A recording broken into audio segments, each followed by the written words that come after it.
Salut les amis, j'aimerais qu'on dise merci à Abdourahmane Baba. Voilà un monsieur qui se distingue sur la scène politique. Connu dans le monde du sport jusqu'à là, il fait son entrée il y a peu dans le monde politique et il est en train d'impacter. Il vient de mettre en œuvre une lettre urgente au PNUD, qui est l'agente d'implémentation du projet d'à peu près plus, je pense, plus de 3 milliards que LECAMA a signé avec l'ONU. Beaucoup de personnes se sont limitées à dénoncer cet accord-là et pourtant, elle est déjà en œuvre. Abdourahmane Baba ne s'est pas limité aux dénonciations de cet accord qui, grâce au MRC et son président national, le professeur Maurice Kamto, ont réussi à forcer la main de l'EGAM ou alors des Nations Unies à publier cet accord.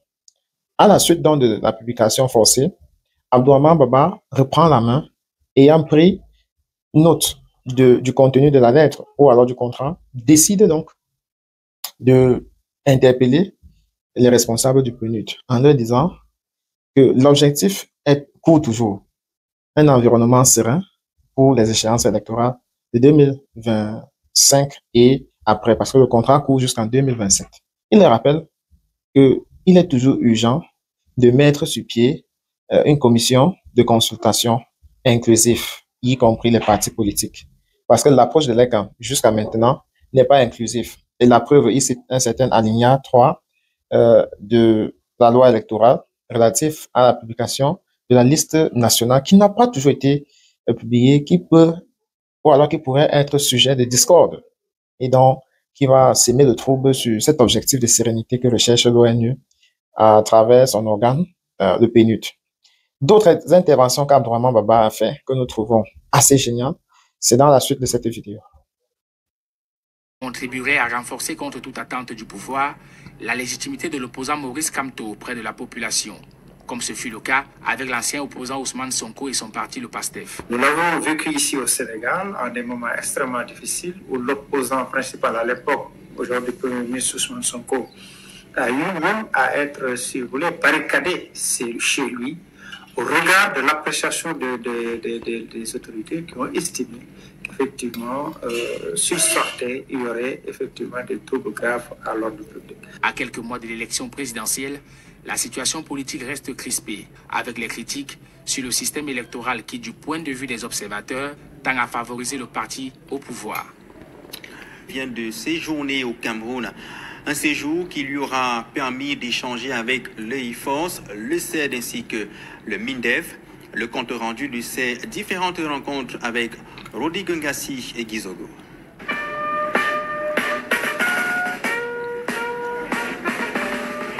Des liens anciens et forts entre la gendarmerie française et celle camerounaise. C'est l'appréciation que vient de faire le général d'armée Hubert Bonneau, directeur général de la gendarmerie française, en visite au Cameroun. Nos liens sont historiques en termes de coopération. La gendarmerie camerounaise est une gendarmerie sœur de la gendarmerie nationale française. Donc, nos relations sont anciennes, elles sont de confiance, ce sont des relations de confiance. Et il s'agit pour nous d'affirmer ce partenariat à l'aune des sujets d'importance aujourd'hui qui traversent la gendarmerie camerounaise comme la gendarmerie française.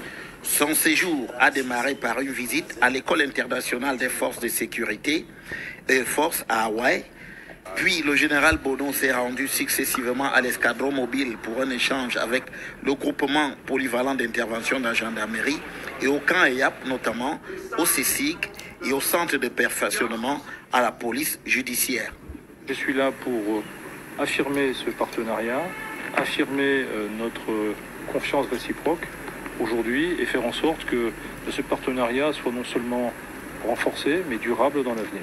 La suite de la visite du directeur général de la gendarmerie française l'a conduit au secrétariat d'État à la Défense chargé de la gendarmerie, puis au ministère de la Défense.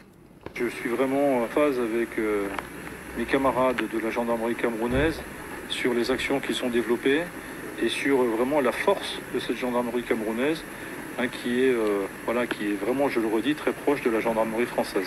La gendarmerie française et camerounaise affichent clairement leurs liens, alors même que l'élection présidentielle est annoncée dans quelques mois.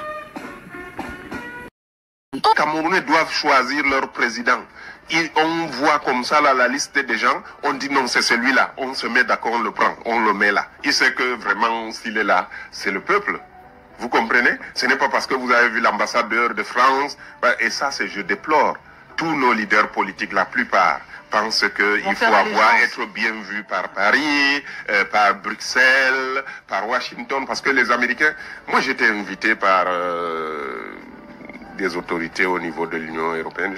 Ils m'ont dit comment vous voyez tout ça là. Je leur dis que mais écoutez, arrêtez de sous-traiter les problèmes du Cameroun de cette manière-là. Parce que si l'Union européenne veut parler, veut faire quelque chose au Cameroun, on dit à la France que bon, dites-nous, occupez-vous de ça. Si les Américains veulent faire quelque chose au Cameroun, ou bien ils pensent qu'il y a un problème au Cameroun, ils disent aux Français que mais réglez le problème là-bas.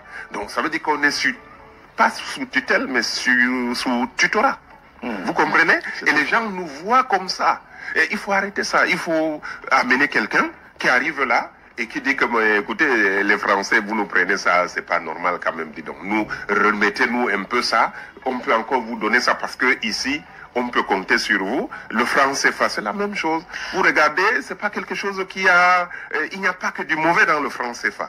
Vous asseyez, vous dites que non, vous-même ici, là, regardez. Et vous discutez avec les gens, on ne bagarre pas avec les gens.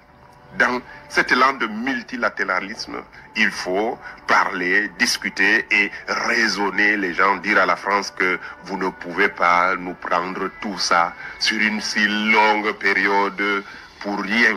Vous voulez que, voilà, et c'est comme ça que moi je pense qu'il faudrait, voilà. Abdourahmane, ça fait donc 65 ans que ça dure, oui. Quand on discute avec les Africains de l'Afrique de l'Ouest, on est souvent très mal à l'aise parce que là-bas, le peuple a une réactivité différente. Une culture politique. Voilà, une réactivité différente de celle du peuple en Afrique centrale. Vous avez évoqué tout à l'heure la campagne de Paul Biya effectuée à la dernière élection présidentielle seulement dans le Grand Nord. Et vous faites partie... d'un groupe de personnes, un mouvement qui demande le changement radical dans le Grand Nord. Comment est-ce que vous comptez vous déployer compte tenu de l'attentisme des populations camerounaises? En un mot, parce qu'on en a plus, mais après on aura tout.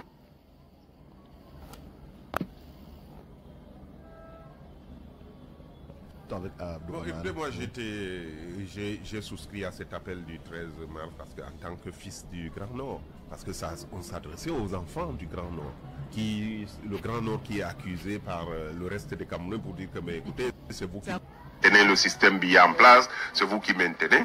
Là, on s'est entendu, on a dit bon, écoutez, on ne va pas être en marge. C'est comme si le Grand Nord était coupé du reste du Cameroun. En 2018, vous n'avez pas entendu le Grand Nord. Et moi, mon rôle, j'avais dit, c'est d'abattre ce mur politique qui a été érigé depuis la colonisation entre le Grand Nord et le Grand Sud. Sur le plan politique, hein, je dis, et avec cet axe qui était là, le RDPC était tranquille. Hein. Vous faites les votes dans la partie sud, après on vous dit, on attend les résultats du Grand Nord. Et puis ça change tout.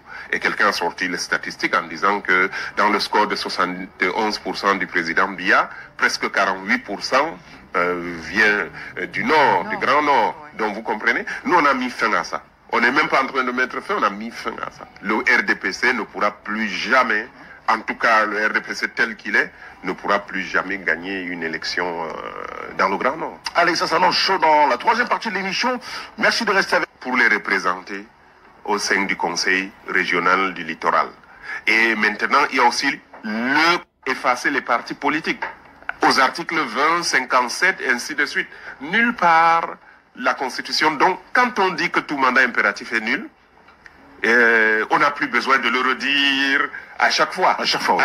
À l'article 15, ça a été déjà dit. Et quand vous regardez l'esprit et la lettre et l'esprit de la Constitution, c'est ça. Donc, les partis politiques, pour résumer, servent à présenter les candidats aux élections. C'est ce que dit la Constitution du Cameroun. On vous investit, ils s'occupent de tous les aspects liés à la validité des candidatures. On présente, on bat campagne, les partis politiques. Mais dans ce cas, dans ce que vous dites là, vous parlez d'une inclusion. Ça veut dire que n'importe quel parti peut présenter un candidat. Mais c'est ce que j'ai dit. La conclusion, c'est ça. C'est-à-dire que, parce que, non, tout allait bien jusqu'à maintenant.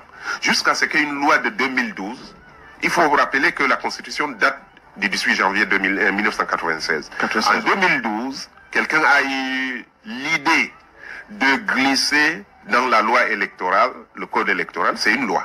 Oui. D'accord? Il a glissé quelque chose qui est contraire à l'esprit, à la lettre, à l'esprit de la Constitution. Parce que l'alinéa 2 de l'article 121 du Code électoral dit « Les partis non représentés à l'Assemblée nationale au Sénat ». Cela suppose qu'il y a des partis qui seraient représentés. Oui. Vous comprenez? Oui. Or, c'est impossible selon la Constitution. Vous ne pouvez pas dire que les partis non représentés par opposition aux partis représentés, alors que la Constitution a dit que personne n'est représenté. Donc cet alinéa qu'on brandit aujourd'hui à tout le monde prévoit quelque chose qui n'est pas faisable. C'est impossible à faire. Un parti politique fait comment pour être représenté à l'Assemblée nationale? Après ce qu'on a lu. Quand la Constitution l'interdit d'ailleurs. Un parti fait comment pour être représenté au Sénat? Un parti fait comment pour être représenté dans un conseil régional? Je n'ai pas parlé des conseils régionaux, des conseils municipaux, tout simplement parce que c'est une loi qui a dit que les conseils municipaux représentent la commune. Les gens peuvent me dire que je m'adresse seulement, je m'en tiens à ce que la Constitution a pu dire. Je ne vais pas essayer de comparer deux lois, parce que là, quelqu'un va toujours parler. Moi, je compare la Constitution à cette loi et on voit bien que personne, aucun parti politique ne peut être représenté et on voit bien que cet alinéa, c'est quelque chose, c'est un truc abusif qui a été mis là. Or, quand on regarde la hiérarchie des normes juridiques, vous ne pouvez pas. Quelqu'un a dit que oui, l'alinéa 6 de l'article 6 de la Constitution a prévu que c'est la loi qui régit le fonctionnement des élections et tout, oui. Mais la Constitution a prévu une loi, mais n'a pas donné la force à cette loi, la possibilité à cette loi de la contredire elle-même et de se mettre au-dessus de cette Constitution.